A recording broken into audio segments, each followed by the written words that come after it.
Ini saya kira kan isunya berarti di luar catatan-catatan lain yang paling krusial justru soal kelanjutan ya.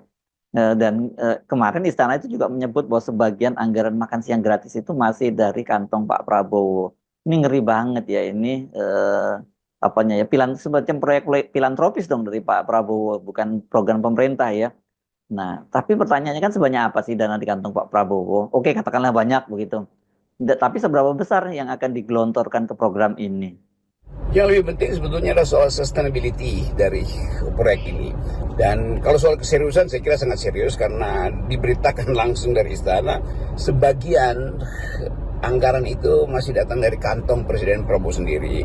Hal yang sebetulnya akan mungkin akuntabilitasnya bisa dipertanggungjawabkan. Tetapi itu juga menunjukkan bahwa perencanaan makan siang ini yang skalanya nasional satu waktu akan berhenti karena tidak mungkin seluruh pembiayaan itu harus diandalkan sementara lewat pinjaman personal. Bagaimanapun uang Pak Prabowo itu walaupun sebanyak apapun tapi itu bukan bagian dari APBN.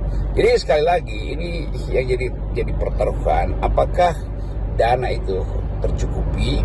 Dan kita selalu ingin terangkan bahwa soal makan siang ini kan sebetulnya itu tindakan voluntaristik tuh.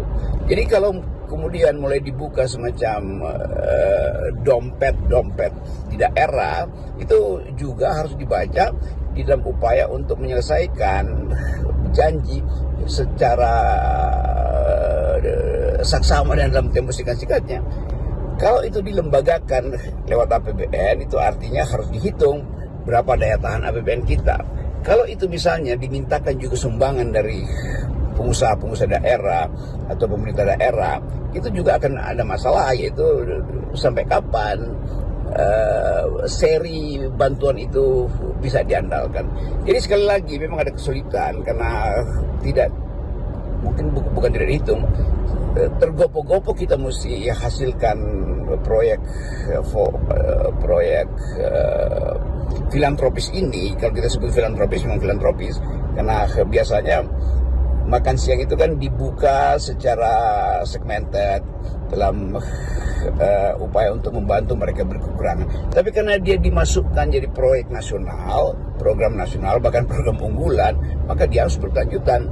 Jadi sekali lagi mulai timbul semacam kecemasan, apakah kalau proyeknya tidak mencukupi dananya, apakah juga voluntarisme sifat volunteer dari mereka yang tidak menyumbang itu bisa dipastikan sustainable. Kan tetap mereka yang ingin menyumbang itu tidak mungkin menyumbang sampai 5 tahun tuh. Kalau sampai 5 tahun tuh artinya mesti ada perencanaan bisnis di dalam rencana pengembangan bisnis, entah itu CSR atau dana-dana sosial dari para perusahaan atau para pengusaha ini kan mesti mereka hitung. Jadi sekali lagi kita anggap aja bahwa agak tergesa-gesa memang makan siang ini, tetapi konsekuensinya memang harus diambil karena ini janji utama dari Presiden Prabowo ketika kampanye.